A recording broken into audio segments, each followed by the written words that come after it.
RPSC के second grade Urdu teacher का exam जो कि 7 जुलाई सन 2017 को कंडक्ट कराया गया था, उसके क्वेश्चन पेपर को हम लोग सॉल्व कर रहे हैं। पिछली 3 वीडियोज़ में हमने डिटेल से एक्सप्लेन करते हुए 75 सवालों को हल किया है, जिसकी लिंक आप लोगों को डिस्क्रिप्शन में मिलेगी। अगर आप लोगों ने हमारी वो वीडियो नहीं देखी है तो मैं आपको सजेस्ट करूंगा कि ज़रूर देखिए। साथ ही साथ आपको डिस्क्रिप्शन में हमारे एक प्लेलिस्ट की भी लिंक मिलेगी, उसमें आपको टीजीटी और पीजीटी से मुतालिक उर्दू की बहुत सारी वीडियोज़ हैं जो कि आपके इम्तिहान में बहुत मददगार साबित होंगे, उन्हें देख लीजिए। साथ ही साथ आपको टेलीग्राम ग्रुप की भी लिंक मिल जाएगी, हमारे टेलीग्राम ग्रुप को ज्वाइन कर लीजिए। वहाँ पे ये सभी पीडीएफ जो सॉल्व कराई जा रही हैं आपको अवेलेबल कराई जाएंगी। तो 75 सवाल हमने हल कर लिए थे। चलिए आगे बढ़ते हैं और क्वेश्चन नंबर 76 से हम सॉल्व करने की कोशिश करते हैं। ये सभी सवालात पिछली वीडियो में आपको हल कराए जा चुके हैं। तो ये तज़ब्ज़ुब के मानी के हैं, पिछली वीडियो में बताया गया था, शक व शुबहा के है। अब इसके बाद अगला सवाल यहाँ पे आपसे पूछा जा रहा है कि मिंदरजा झेल में लफ्ज़ किल्लत का मुतज़ाद, किल्लत यानी जिसकी कमी हो उसको किल्लत कहते हैं। किल्लत यानी कमी, किल्लत का माना कमी है, लेकिन इसका मुतज़ाद पूछा जा रहा है तो मुतज़ाद हो जाएगा कसरत यानी कि ज़्यादती। ठीक है, तो यहाँ पे किल्लत का जो मुतज़ाद होगा, अपोजिट होगा, एंटोनिम्स होगा, वो कसरत हो जाएगा। मिंदरजा झेल में कौन सा इमला दुरुस्त नहीं है? यहाँ पे 4 इमला हैं। पहला इमला इबारत, इबादत बिल्कुल सही है, इबारत भी सही है, औज़ार भी सही है, लेकिन ईसार इस तरह से होता है, ईसार जो है वो इस तरह से होता है, जो कि तीसरे वाले ऑप्शन में ईसार गलत लिखा हुआ है।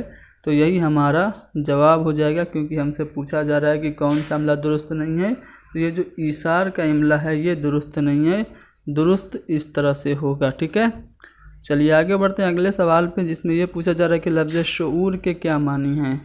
तो शऊर के मानी क्या पुरसुकून के हैं, या फिर अक्ल के हैं, हकीर के हैं, या फिर पुरशौक के हैं? तो शऊर के मानी अक्ल के हैं। ठीक है, तो यहाँ पे दूसरा वाला ऑप्शन सही है। मरसूम की जमा पूछी जा रही है, तो मरसूम की जमा मरासीम होगी, यहाँ पे आपका चौथा वाला ऑप्शन सही होगा। दौलतमंद दुकानदार ने घोड़ा किससे खरीदा? इस सवाल का कंटेक्स्ट हमें समझ में नहीं आ रहा है, क्योंकि इस तरह के सवाल आमतौर से पैसेज में पूछे जाते हैं, लेकिन यहाँ पे कोई पैसेज वगैरह नहीं है, तो इसका जवाब हम लोग नहीं देंगे। ठीक है, इसका जवाब अगर आप लोगों को पता हो तो आप कमेंट में लिखिएगा। ठीक है, क्योंकि इसका कंटेक्स्ट ही नहीं हमें पता है कि दौलतमंद दुकानदार ने घोड़ा किससे खरीदा, जापानी से, अरबी से, चीनी से या हिंदुस्तानी से। ये हमें इस सवाल का संदर्भ और सियाको सबाक नहीं पता है, जिसकी वजह से हम इसका जवाब देने में कासिर हैं। अगला सवाल यह कि कीमती लिबास जो बादशाह की जानिब से किसी एजाज़ के तौर पर दिया जाए उसे हम क्या कहते हैं? मान लीजिए बादशाह ने आपको कोई कीमती लिबास दिया तो उसको आप क्या कहते हैं? तो उसको खिलअत कहा जाता है। खिलअत, खे पे ज़ेर के साथ, खिलअत इस तरह से लिखेंगे।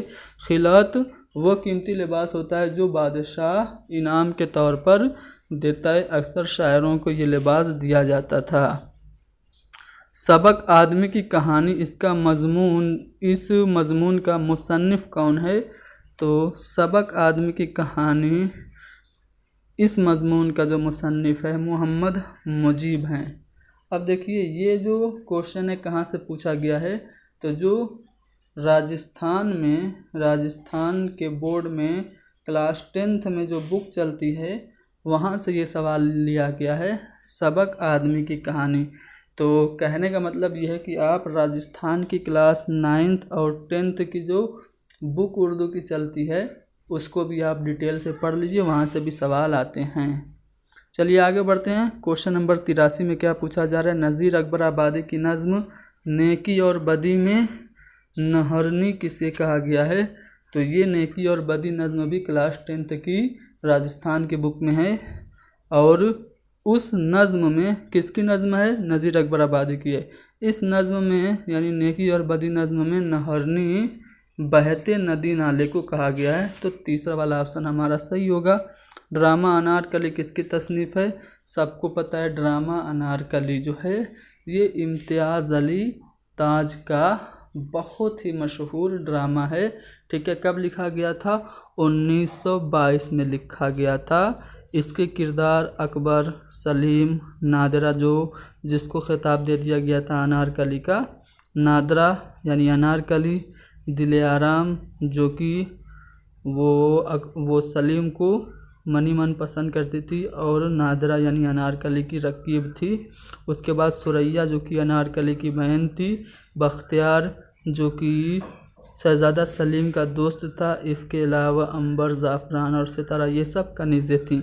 तो ये सब ड्रामा अनारकली के किरदार हैं। मैंने किरदार इसलिए बता दिया क्योंकि किरदार पूछा जाता है। ठीक है, इम्तियाज़ अली ताज की और ड्रामे में आपको बता दूं, ध्यान से सुनिए। पृथ्वीराज, कुर्तुबा का काजी, गोंगी, जोड़ू, चचा छक्कन जो कि एक मज़ाहिया है, कमरा नंबर 5, उल्लू की ज़बान, ये सब इम्तियाज़ अली ताज के ही ड्रामे हैं। सन 1900 ईस्वी में लाहौर में पैदा हुए और 1970 में इन पर कातिलाना हमला हुआ और इंतकाल कर गए। ठीक है, आगे बढ़ते हैं। क्वेश्चन नंबर 85 जिसमें ये पूछा जा रहा है कि द्राविड़ कौन सी ज़बान बोलते थे? तो तमिल और तेलुगु ज़बान द्राविड़ बोलते थे। मोहम्मद इकबाल की पैदाइश कब और कहाँ हुई? मोहम्मद इकबाल सियालकोट में पैदा हुए, कश्मीर में नहीं। तो इस तरह से आपका तीसरा और चौथा ऑप्शन तो गलत ही हो जाएगा। अब बचा पहला और तीसरा ऑप्शन। तो कब पैदा हुए? तो 1877 में सियालकोट में पैदा हुए थे। ठीक है, 1877 में सियालकोट में पैदा हुए। 1938 में तो इनका इंतकाल हुआ था। ठीक है, 1938 में इनका इंतकाल हुआ था। कहाँ पे? लाहौर में। लाहौर में इंतकाल हुआ था मोहम्मद इकबाल का 1938 में। आ रहा है समझ में ना? चलिए आगे बढ़ते हैं। मोहम्मद इकबाल के बारे में थोड़ा सा बता दें। इनको शायरे मशरिक़ कहा जाता है, इनको तर्जुमानुल हकीकत कहा जाता है। ठीक है, मुर्शिद सियासी भी इनको कहा जाता है। बागे दरा, बाले जिब्रील, ज़रबे कलीम, अरमगाने हिजाज ये इनके शेरी मजमूए हैं। बागे दरा में आपकी नज़्म जो हिमालय है वो बागे दरा में ही है। तराने हिंदी हुआ, शिकवा जवाब शिकवा, ये सब नज़में बागे दरा में ही हैं। उसके बाद दूसरा जो है वो बाले जिब्रील, इनका शेरी मजमूआ है जिसमें लालय सेहरा है, साकी नामा है, ज़ौक़ शौक़ है, ये सब नज़में हैं। उसके बाद तीसरा जो इनका शेरी मजमू है उसका नाम है ज़रबे कलीम, जिसमें मशहूर नज़्म शुआए उम्मीद है। फिर अरमगाने हिजाज़ है जो कि आपका उर्दू और फ़ारसी दोनों में है। इसमें बहुत मशहूर नज़्म है इब्लीस की मजलिस शूरा। ठीक है ना? तो इनकी एक किताब है, नसरी किताब है, पहली नसरी किताब इल्मुल इक्तिसाद। इनकी मसनवी असरार खुदी है। ठीक है, रमूज़ खुदी इसका अगला पार्ट आगे इन्होंने लिखा था। इनकी मसनवी पयाम मशरिक भी है। तो ये सब अल्लामा इकबाल के बारे में आपको पर्याप्त जानकारी मेरे ख़्याल से मिल गई होगी। चलिए, ड्रामा कारतूस में किस ज़माने का ज़िक्र है? अब देखिए, ड्रामा कारतूस ये भी राजस्थान की उर्दू की क्लास 10th की बुक में आपको मिल जाएगा, NCERT वाली।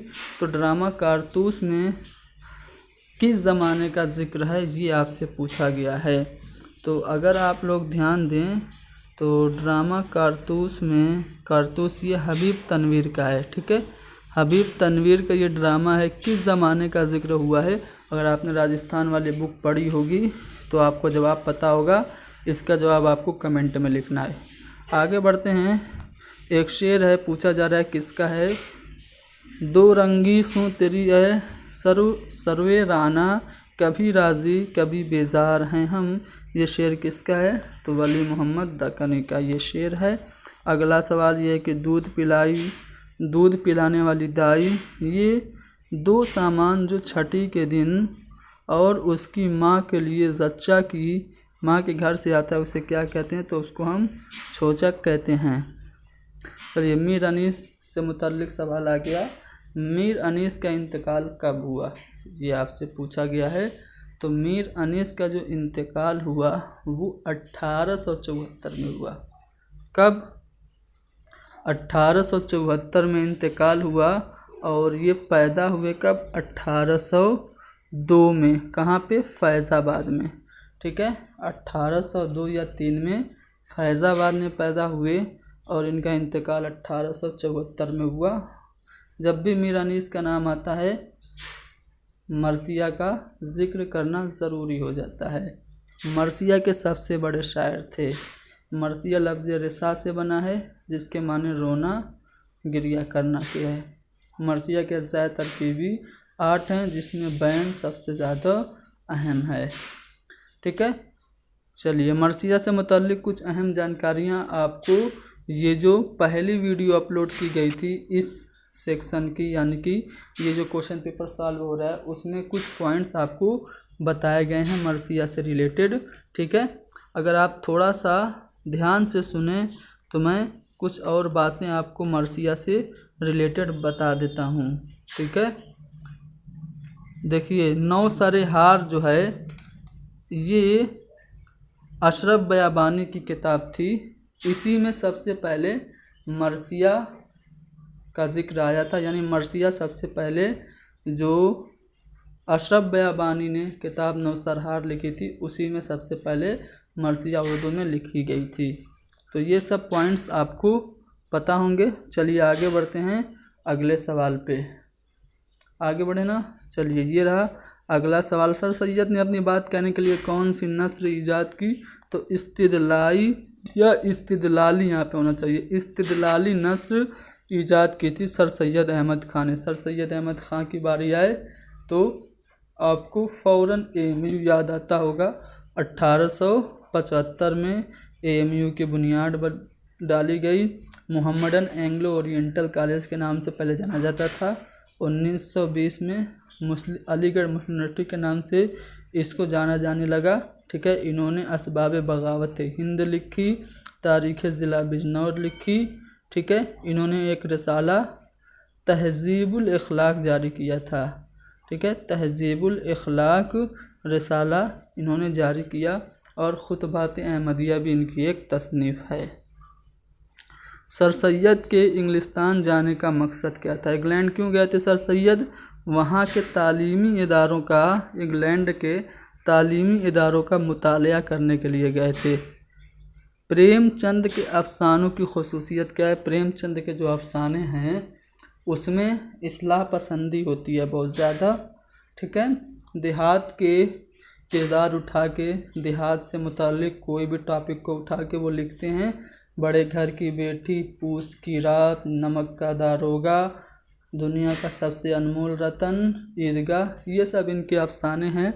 और इनके अफ़सानों की ख़ुसूसियत यह है कि इसमें इस्लाह पसंदी होती है। राशिदुल खैरी को मुसव्विर गम कहा जाता है, जानते हैं ना? मुसव्विर गम राशिदुल खैरी को कहा जाता है। इन्होंने कौन से रिसाले से मज़ामीन लिखना स्टार्ट किया था? तो रिसाला जो मखज़न है उसी से इन्होंने, राशिदुल खैरी ने मज़ामीन लिखने स्टार्ट किए थे। किस फ़िलासफ़र ने ड्रामे को अमल की नकल कहा है? अमल की नकल ड्रामे को किस फ़िलासफ़र ने कहा है? क्वेश्चन नंबर 95 का जवाब आपको बताना है। क्या अफलातून हैं, या फिर अरस्तु, सुकरात, या फिर भरत मुनि? तो यहाँ पे आपका जो सही जवाब होगा वो अरस्तु हो जाएगा। अमानत लखनवी का ड्रामा इंद्र सभा में हीरो का क्या नाम था? तो ड्रामा इंद्र सभा में हीरो का नाम गुलफाम होता है। ठीक है, गुलफाम हीरो है ड्रामा इंद्र सभा में। एहसन लखनवी ने शेक्सपियर का कौन सा ड्रामा नकल करके उर्दू में मुंतकिल किया? शेक्सपियर का कौन सा ड्रामा नकल करके उर्दू में मुंतकिल किया था? क्या वो शहद हवस है, यहूदी की लड़की, निगाह गफलत है, या फिर खूने नाहक है? तो इसका जो जवाब होगा क्वेश्चन नंबर 97 का सही, वो हो जाएगा खूने नाहक। सैदी हवस, यहूदी की लड़की, ये सब तो आगा हसर काश्मीरी के ड्रामे हैं, आपको पता होना चाहिए। मीर शेर अली अफसोस ने शेख सादी की किताब का तर्जुमा बाग उर्दू के नाम से किया। शेख सादी की कौन सी किताब का तर्जुमा मीर शेर अली अफसोस ने बाग उर्दू के नाम से किया? तो उनकी किताब का नाम है गुलिस्तान सादी। गुलिस्तान सादी का बाग उर्दू के नाम से फोर्ट विलियम कॉलेज के ज़ेर साया मीर शेर अली अफसोस ने तर्जुमा किया था। ठीक है। मजहब इश्क, ये गुल बकौली का जो किस्सा था उसको नस्र में लिखा था फोर्ट विलियम कॉलेज के ज़ेर साया किसने? निहाल चंद लाहौरी ने। ठीक है। अखलाक मुहसिना का तर्जुमा गंज खूबी के नाम से किया था। मुल्ला वायद हुसैन काशफी की किताब अखलाक मुहसिना का तर्जुमा गंज खूबी के नाम से मीर अमन ने किया था। मीर अमन ने बागो बहार लिखी, सबको पता है। ठीक है। चलिए आगे बढ़ते हैं। और फोर्ट विलियम कॉलेज के बारे में तो ये सभी जानकारी आपको पता ही होगी। फोर्ट विलियम कॉलेज से वाबस्ता कुछ मुसन्निफिन के नाम मैं आपको बता दूं। ठीक है। मीर अमन तो आप जानते ही हैं, निहाल चंद लाहौरी हो गए, उसके बाद मीर शेर अली अफसोस, काजिम अली जमा और मीर बहादुर अली हुसैनी, ये सब फोर्ट विलियम कॉलेज से ही वाबस्ता थे। फोर्ट विलियम कॉलेज, मीर अमन को फोर्ट विलियम कॉलेज कौन लेके गया था? किसके तवस्सुत से फोर्ट विलियम कॉलेज में मीर अमन पहुँचे थे? तो बहादुर अली हुसैनी के तवस्सुत से। ठीक है ना। आगे बढ़ते हैं अगले सवाल पे। शोराए उर्दू का तज़किरा गुलशन हिंद के नाम से किसने किया था? तो शोराए उर्दू का तज़किरा गुलशन हिंद के नाम से ख्वाजा हैदर बख्श हैदरी ने किया था। ठीक है। ख्वाजा हैदर बख्श हैदरी ने शोराए उर्दू का तज़किरा किया और नाम क्या रखा? गुलशन हिंद। इसके अलावा आराइश महफिल, तोता कहानी, किस्सा लैला मजनू और किस्सा महरूमा। ठीक है। हफ्त पैकर, तारीख़ नादरी और गुले मग़फ़िरत, जो कि मुल्ला वाहिद हुसैन काशफी के रोज़त शोदा का तर्जुमा था, गुले मग़फ़िरत, वो सभी किताबें भी किसने लिखी? ख्वाजा हैदर बख्श हैदरी ने। इन्होंने गुलशन हिंद लिखा था जिसमें उर्दू शोरा का तज़किरा था। चलिए, शोखी व ज़राफ़त सबसे ज़्यादा किसके खतूत में पाई जाती है? ये तो बहुत आसान सा सवाल है। शोखी और ज़राफ़त सबसे ज़्यादा मिर्ज़ा असदुल्ला ख़ान गालिब के खतूत में पाई जाती है। मिर्ज़ा असदुल्ला ख़ान गालिब के खतूत की क्वालिटी या खसूसियत यह है कि इन्होंने मुरासला को मुकालमा बना दिया। तो 25 सवाल आज भी हमने हल कर लिए। ठीक है। टोटल 100 क्वेश्चंस 4 वीडियोज़ में सॉल्व करा दिए गए हैं। बाकी के 50 क्वेश्चंस हम लोग अगले वीडियो में डिस्कस करेंगे। ठीक है। तो आप लोग वीडियो को लाइक कीजिए, शेयर कीजिए, हैदरी स्टडी पॉइंट को ज़रूर सब्सक्राइब कीजिए।